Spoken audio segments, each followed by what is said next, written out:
I am Brielle Cotterman, and I'm a publicity expert and celebrity makers. And I work with men and women entrepreneurs who have a purpose. And I help them to step onto the world stage and to share their stories in a way that allows them to get the 4 C's, which is credibility, celebrity, clients, and ultimately cash. Awesome. All righty. So I'd like to start by talking a little bit about a recent time you faced adversity and how you Okay. overcame it. Okay. Most recently, I would say facing adversity, excuse me, in my personal life has been, I'm an entrepreneur and I run a fantastic business and I run that business from my home and I'm super blessed to have the opportunity to do that. However, with everything that is going on currently in the world with COVID-19, my children are now home, which is also, a huge blessing. However, it has been a huge upheaval in my day-to-day schedule. They are now doing online school, which is fantastic. However, our day-to-day looks very different than what our routine typically is. And that has created some challenges for everybody involved. All right. And what kind of measures are you taking to make that more efficient? Well, my husband and I have had to be, very thoughtful. We helped each of the children to create a space for their learning space and, which is located in their bedrooms. So then we had to be very thoughtful to remove distractions, additional screens and toys and things that might distract them from their school time. And we've really tried to keep the normalcy in place for all of us as much as possible, trying to maintain a schedule and that normalcy because there is a lot of added stress right now with the unknown that's going on and trying to keep not only the children in their routine, but ourselves as much as possible. So I assume, and normally assuming is not the best thing to do, but some of your clients, part of their exposure would normally be also events, I would imagine. Is that correct? So there must be some adjustments there as well. There are actually. So I do have actually a couple of clients, CJ, that are only pursuing paid speaking engagements. That is the work that we do for them. And then I myself have an in-person event, which is scheduled for the last weekend in May. And, there's a lot of unknowns. And what we're doing with my event and then also with these paid speaking engagements, I had a client that was booked for multiple paid speaking engagements that have been canceled. And what we're doing is we are facing the landscape that comes to us every single day because it's different. Some organizations, some events are moving forward with the intention of having their events. Some are canceling or taking precautions, and it changes day to day. So we are dealing with that every single day, and we're looking at alternative ways for those clients of mine to make an impact. So we're looking at online summits. We're really changing and shifting our plan day to day to try to meet their needs, which their ultimate vision is making an impact in the world. And so we're trying to find different virtual stages and stages later in the year that we can work towards. Okay. Are you remaining busy during this time? CJ, I am busier than I have ever been. In the publicity world, anytime things change, there is this dramatic and very urgent need for information.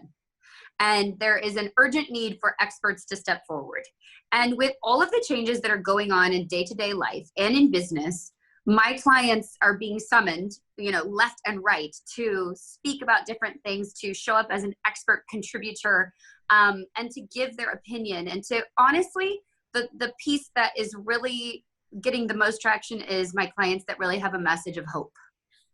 Okay, so you basically took the changes in events being canceled and so on, but you're busy with all the other stuff and all the other opportunities. We're busy with a lot of opportunities from the media, but then also, when it does come to events, these organizations are being faced with, they have to make a choice. Are they going to cancel, or are they going to adjust and kind of pivot and offer that same support to their audience, the same support to their clients? And as they're doing so, we're hoping to slide some of our speakers in there as the choice that they're presenting, whether it's virtually. A lot of places, a lot of organizations are finding ways to support their employees. And so we have a lot of speakers that speak to corporations and so forth. Awesome. There are two ways to kind of handle the situation. One is looking forward and seeing what's coming next and adjusting, and also seeing the opportunity in that. What do you think in your past has made you ready to easily face this moment? In fact, you've pivoted very easily. You saw opportunities. I'm sure there are other PR agents, publicity specialists that were kind of like, oh no, all my clients lost their speaking engagements, it's the end of the world.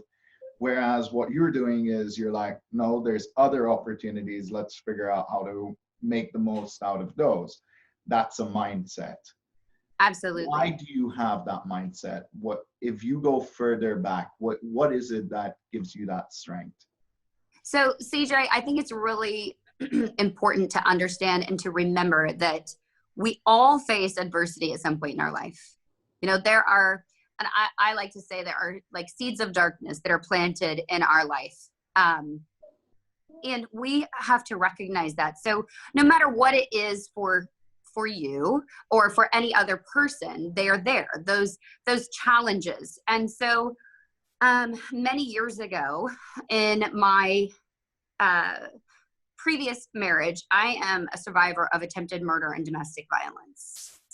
And that was a time period in my life and events that took place in my life that no one ever wants to experience. And no person should ever have to experience. CJ, what happened for me was I moved forward. I was going to the grocery. I was, taking care of my children, those sorts of things. So from the outside, it looked like I was doing something good. I was progressing. I was very involved in a lot of therapy. I was looking for alternative treatments. I was trying to figure out how to get myself better. And at the end of the day, the thing that gave me the most freedom and the most healing was finally choosing to embrace my story. I let that story own me for many, many years. I let it diminish my personal confidence, my professional confidence, and I looked at it as a liability.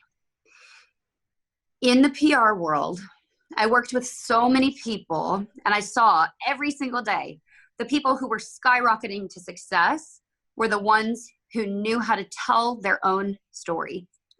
So here I was in this quandary, this is what's going on in my life. I knew I've experienced this very traumatic thing in my life, and I was very ashamed of that. But here I was seeing every single day the difference between a equally qualified person who would plateau and an equally qualified person who would skyrocket to success was their ability to take ownership of those challenges in their lives, those seeds of darkness, like I mentioned before, whether it was addiction, abuse, losing a job, a criminal record, a failure of any sort. The people who owned that and could tell that story were the ones who inspired more people, created more connections, and were able to really connect at a heart level, because we all have stories, and that's what humanizes us. A level of authenticity that people can relate to, in a sense. Absolutely, We've all been. because we all know nobody has a perfect life. Nobody has a life without any of those challenges, without adversity. And so by choosing to take ownership of that instead of pretending like everything is perfect or everything is fine, those are the people who continued to skyrocket. So it took me a little while. You know, I was seeing it day in and day out in my PR work, that these are the people who are really making an impact. And so I finally became brave enough to share my own story. And it took me many, many years. This was not an overnight anything. It took quite some time. But when I was able to finally share that story with the world, I felt like I stepped into my soul's work. Okay. And that's really the focus of everything that I do from a PR perspective, is helping people to share their story in a way that leverages their personal success. Okay, so basically this is also, it comes to a point that I'd like to make, which is shared adversity versus individual adversity. At the moment, we're going through shared adversity. Correct. Throughout life, we go through personal crisis. The difference is that in those times, we're on our own, and maybe people won't get what we're going through unless they've had a similar experience. Now, you've been through a lot, and I've got a question for you, actually. Okay. What, before you went through that, do you think gave you the strength to eventually come through on the other side of that? Maybe growing up and so on. Were there other times that you faced adversity that gave you the tools, or maybe that you didn't, and that's what made your recovery slower than maybe you would have liked to, or something along those lines? Yeah, I understand what you're asking. So, two things. One, I have always been an overachiever. It's just a natural part of me. I am a world's grand champion equestrian. And so I was very dedicated athlete in that respect. I competed in the Miss America organization, and those two aspects of my life, being a world's grand champion equestrian and competing on within the Miss America organization, gave me a level of commitment. They gave me a level of determination, and also the ability to reach where I ultimately wanted to be. I think there's a lot of people sometimes that can dream and can see, but you know, actually executing to get there is often the part where they get hung up. So those two pieces of my upbringing really prepared me to be able to see the longer picture, see where I wanted to be, and to be able to create a strategy to get there. And, you know, I had to be very loving with myself in getting to that place. But I can honestly say I had not necessarily experienced a ton of adversity throughout my upbringing. So this was a new experience for me. And I really had to look within and tap into those skills and those values that were a part of me in order to get through the healing process and get to a place where I could make the difference in the world that I knew I was supposed to be making. So your personal adversity in life actually would have been one of those moments that really strengthened you in your case, especially. You already had a go-getter mindset, right? You have a goal and you're going to work towards it. But as you said, there wasn't that much adversity at that level, at least, which, I mean, that is something I cannot even begin to imagine to go through, because it's an emotional roller coaster, right? You've got this person Absolutely. you're meant to be in love with, and everything's, you know, and that part fails. And then there's also obviously the domestic abuse side, and you know, fear of being murdered, and all of those things. Can't imagine, right? Your physical security and your emotional security shattered at the same time. So that will strengthen you if you get through it. You could have broken, but you didn't. Correct. You came out stronger. And that's Beautiful. Now, Thank you. looking forward beyond COVID-19, right? This will Hmm. pass. What's keeping you going? What's your vision beyond this? Like when we come out of this, for you and your clients, what's the plan? Yeah. So here's the thing, CJ. I am, like I said, I have never experienced what I'm experiencing over the last 10 years in booking events and publicity, all of those things.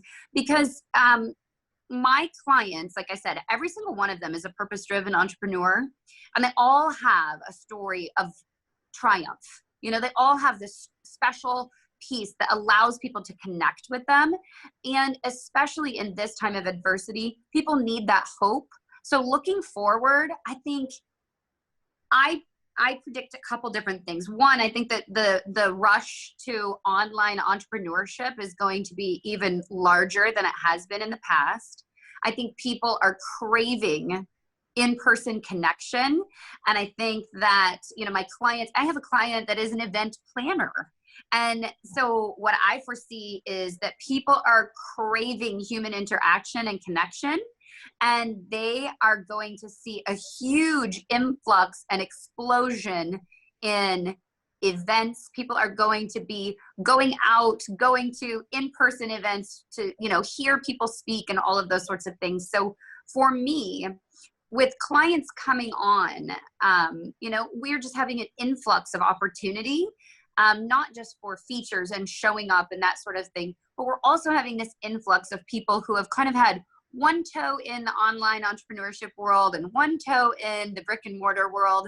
And this has driven home the point to them that their online presence, that their credibility, that they're positioning themselves as an authority within their niche market is more important than ever.